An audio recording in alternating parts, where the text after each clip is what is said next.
Hello, it's Reija and welcome to another manga recommendations video. Today I'm going to be sharing with you my manga recommendations for the Hogwarts House of Slytherin. So all of these manga series are about ambition and ambitious go-getters who are very goal-oriented and somewhat even ruthless about getting to their goals, not necessarily in an evil way, but you know, in that way where they're maximizing the profits of the situation for themselves. And I've always seen House Slytherin as the house of politics and ambition and the need to do something that you are remembered for later. That's why I feel like a lot of Slytherins would end up in positions of power and positions where their voice matters and they get to decide on policy and such. So that's what I was thinking about when I started compiling this list. And without further ado, let's get started.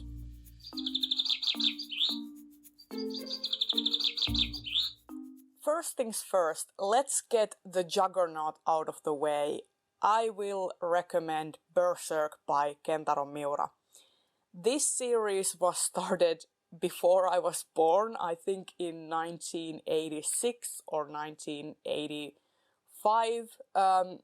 It has been going on for like well over 30 years, and currently it's still ongoing, and there are about 40 volumes translated as of right now. And that may seem very daunting, but Berserk is an epic, grim-dark fantasy with a huge scope of story.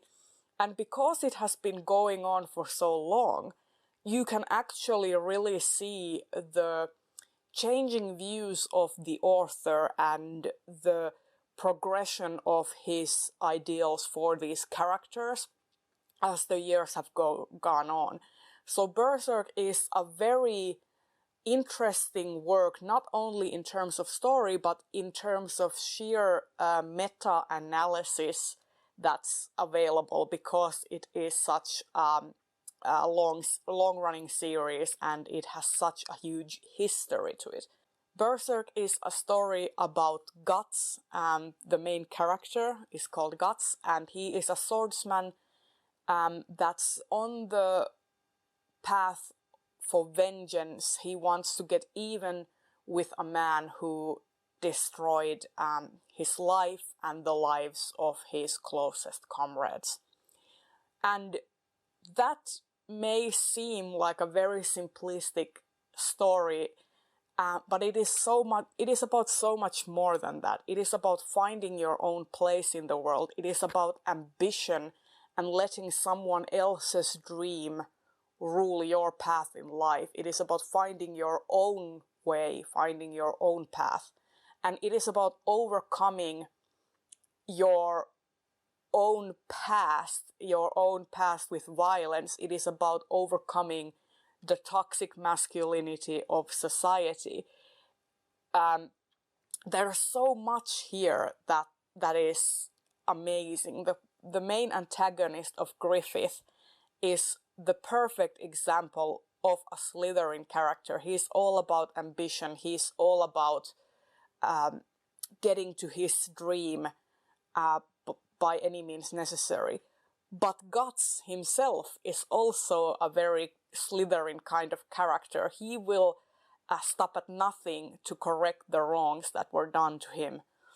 And he's very much a character who is fueled by resentment. And that, I feel like, is another Slytherin trait. I feel like Slytherins are the type of people who won't easily forgive and forget things that were done against them. And Berserk has a very sort of Western aesthetic in terms of how it depicts this world. It is a very Eurocentric medieval world. But Berserk is actually a very Japanese story in its core. Berserk is sort of like a Japanese manga in Western cosplay in a sense. Miura uses this Western aesthetic and this aesthetic of knighthood and such as an aesthetic, but the story and themes are essentially very Asian and very Japanese.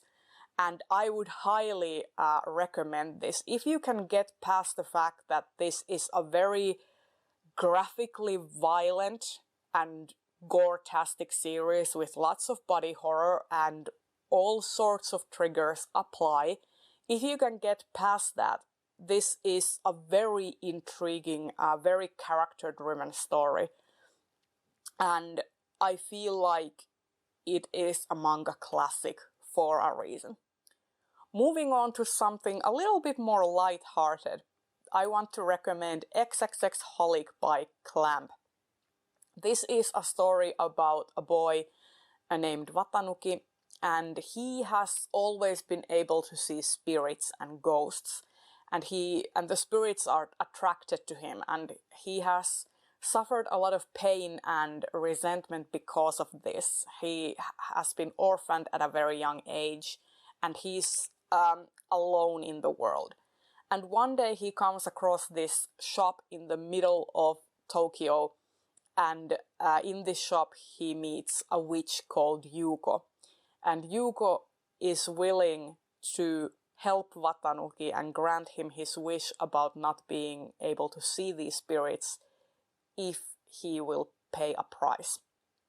And I really like this series a lot. It is very whimsical. It is very well drawn in these contrasting colors of black and white. There's hardly any gray tones in this. It is purely like ink drawings. And the character of Yuko is very much a Slytherin. She's not very forthcoming about herself, and she is looking out for herself. She is the number one person in her life. But she's also sort of kind of empathetic towards people who have troubles, and she has her own way of dealing with it and helping other people.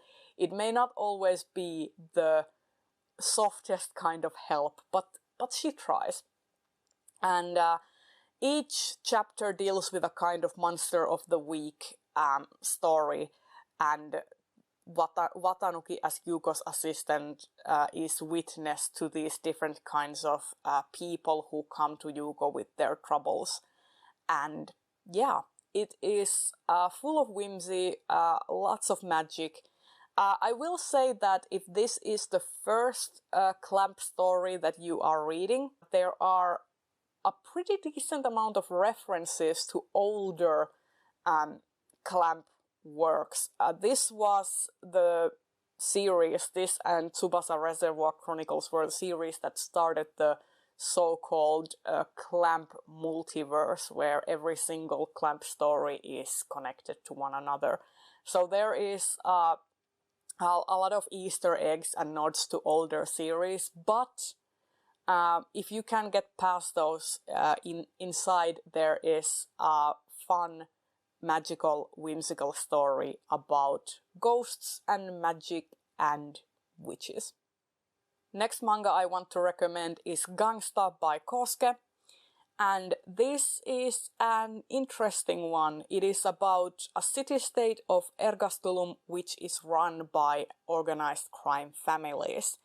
And the two main characters of Nick and Warwick are sort of handymen who are doing jobs that no one else in the city is willing to take. So they are basically contractors that have no affiliation with any of the crime families. And one day they happen to take on a job that is a little more than they bargained for, and that ends up causing a ripple effect which ends up bringing the whole city of Ergastulum into a kind of war.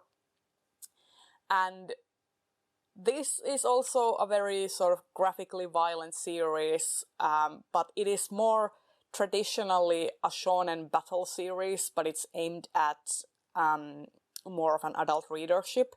The main character of Nick is deaf, and he uses sign language, and he is a sort of fighter and a swordsman. And Warwick, on the other hand, is more about intellect and logic and sort of talking his way out of situations. And he is also a moonlighting sex worker. So there is a lot of interesting themes in this series that are not usually dealt with in a lot of manga series. And it is very brutal and very graphic, but also a lot of fun, and it has this sort of heart to it that it's very hard to describe. I still feel like it is not all about the violence, it is more about the characters and this found family that Warwick and Nick have found themselves in, and how they deal with other characters and how they bring other characters into this found family with them. I think that's a more apt way of describing the series, and I highly recommend it. It is a very fast-paced, very intense, action-packed series, and if you're into crime dramas, I think this is for you. Next up, I want to recommend a series that usually wouldn't find itself on a manga recommendations list for Slytherins, and that is Fullmetal Alchemist by Hiromu Arakawa. Now, I happen to think that the core themes of ambition are very much present in this series, and that's why I think it is a very Slytherin series.